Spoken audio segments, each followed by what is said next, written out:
जय हिंद, जय भारत। 18 अप्रैल 1930 को चटगांव की पुलिस लाइंस और ऑक्सिलरी फोर्स ऑफ इंडिया के शस्त्रागार पर धावा बोलने वाले बंगाल के महान क्रांतिकारी सूर्य सेन को जिंदा या मुर्दा पकड़ने के लिए अंग्रेजों ने 10,000 रुपए का इनाम घोषित कर रखा था। उन्होंने अपने साथी निर्मल सेन और अपूर्व सेन यानी भोला सहित चटगांव के पटिया सब डिवीजन के ढालघाट गांव में सावित्री देवी नाम की एक गरीब विधवा महिला के घर शरण ले रखी थी। यह घर यूं तो 2 मंजिला था, पर मिट्टी का बना था और घास फूस की छत थी। 11 जून 1932 को प्रीतिलता वड्डेदार नाम की एक युवती, जिसने कलकत्ता के प्रतिष्ठित बेथुन कॉलेज से ग्रेजुएशन किया था और चटगांव के Nandan Kanan girls high school में मुख्याध्यापिका के रूप में कार्यरत थी, सूर्य सेन से मिलने आई। वो और स्कूल के दिनों से ही उनकी सहेली कल्पना दत्त, ये दोनों पहले से ही क्रांतिकारी दल में शामिल हो चुकी थी। मास्टरदा सूर्य सेन के व्यक्तित्व से प्रीतिलता इंटिमिडेटेड महसूस कर रही थी। हालांकि निर्मल सेन के साथ वो शीघ्र ही घुल मिल गई थी। ढालघाट के उस घर में उसने आगे के कार्यक्रम के बारे में अपने नेताओं से विस्तार से चर्चा की। 14 जून को उसे वापस चटगांव जाना था, किंतु 13 जून की शाम को पटिया स्थित अंग्रेज मिलिट्री कैंप को सूचना मिली कि सूर्य सेन अपने साथियों सहित ढालघाट के एक घर में मौजूद है। कैंप के इंचार्ज कैप्टन कैमरॉन ने तुरंत वहां रेड करने का निर्णय लिया। वह जानता था कि यदि सूर्य सेन को जिंदा पकड़ सका या मार सका तो बड़ा इनाम और तरक्की मिलने वाली थी। अपने साथ पटिया पुलिस स्टेशन के 2 सब इंस्पेक्टर, 7 सिपाही, 1 हवलदार और 2 कांस्टेबल लेकर उसने रात के 9 बजे उस घर को घेर लिया। सूर्य सेन और प्रीतिलता निचली मंजिल पर खाना खाने के लिए बैठे ही थे।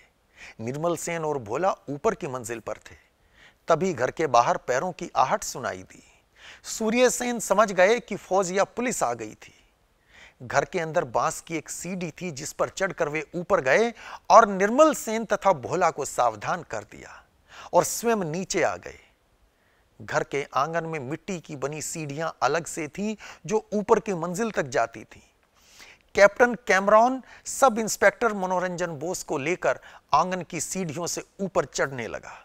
जैसे ही वह ऊपर पहुंचा, निर्मल सेन की 2 गोलियों ने उसका काम तमाम कर दिया था। वह लुढ़कता हुआ नीचे जा गिरा। नीचे खड़े गोरखा सिपाहियों की राइफलें ऊपर के उस कमरे को निशाना बना रही थी। एक गोली निर्मल सेन की छाती के आर पार हो गई थी। वे जानते थे कि उनके पास कुछ ही मिनट बचे थे। उन्होंने सूर्य सेन, प्रीतिलता और भोला से कहा, मेरे पास अधिक समय नहीं है। मैं जब तक दुश्मनों को उलझाए रखता हूं, आप तीनों तुरंत यहां से निकल जाओ और यह संघर्ष जारी रखना।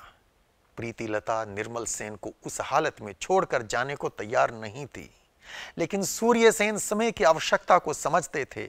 उन्होंने प्रीतिलता को तुरंत वहां से निकलने का आदेश दिया। रात के अंधेरे में जंगल में तीनों आगे बढ़ने लगे। सबसे आगे भोला था। सूखी घास पर पड़े कदमों की आहट सुनते ही दुश्मन की सारी राइफलों का मुंह उधर हो गया।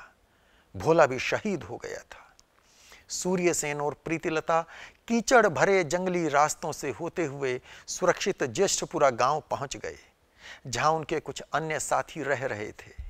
अगले दिन सूर्य सेन ने प्रीतिलता को वापस घर लौट जाने का आदेश दिया, पर वह तो देश के लिए मर मिटने के लिए घर से निकली थी।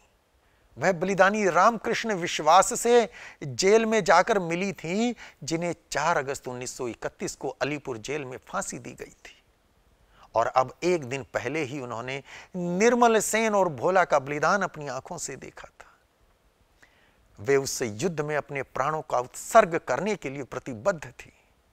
आखिरकार सूर्य सेन ने प्रीतिलता को वचन दिया कि वे शीघ्र ही उन्हें किसी डायरेक्ट एक्शन में शामिल करेंगे।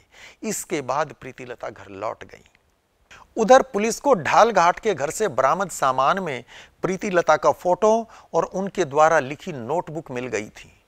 30 जून को पुलिस ने चटगांव में उनके घर पर छापा मारा और उनकी लिखी कविताओं की नोटबुक उठाई, जिसे ढालघाट से मिली नोटबुक से मिलाया गया। दोनों की लिखावट मिल गई थी। अब उनकी गिरफ्तारी निश्चित थी, लेकिन इससे पहले ही प्रीतिलता घर छोड़कर जा चुकी थी। पुलिस हाथ मलती रह गई। दोस्तों, निर्मल सेन ने पहाड़तली के यूरोपियन क्लब पर हमला करने की योजना बनाई थी, जो उनके बलिदान के कारण पूरी नहीं हो सकी थी। इस क्लब में काम करने वाले नौकरों को छोड़ दें तो किसी भी अन्य भारतीय को प्रवेश की अनुमति नहीं थी।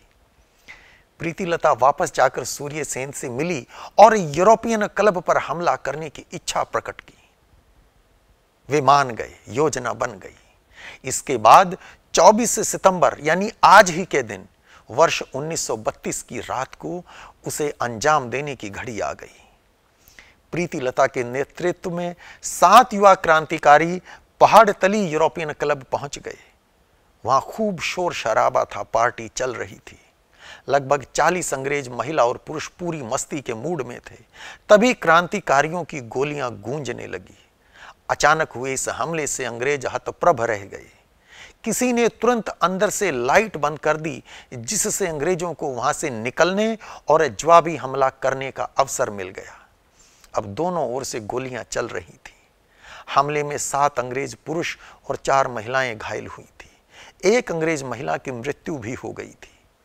क्रांतिकारियों का उद्देश्य किसी निर्दोष की हत्या करना नहीं, बल्कि उस इंस्टीट्यूशन पर हमला करना था जो ब्रिटिश साम्राज्यवाद का प्रतीक था। वे अपने लक्ष्य में कामयाब हुए थे। अपना काम पूरा कर वे वहां से निकल लिए, लेकिन अंग्रेजों की एक गोली प्रीतिलता की छाती में लगी थी। वे भी वहां से भागी, पर ज्यादा दूर नहीं जा सकी।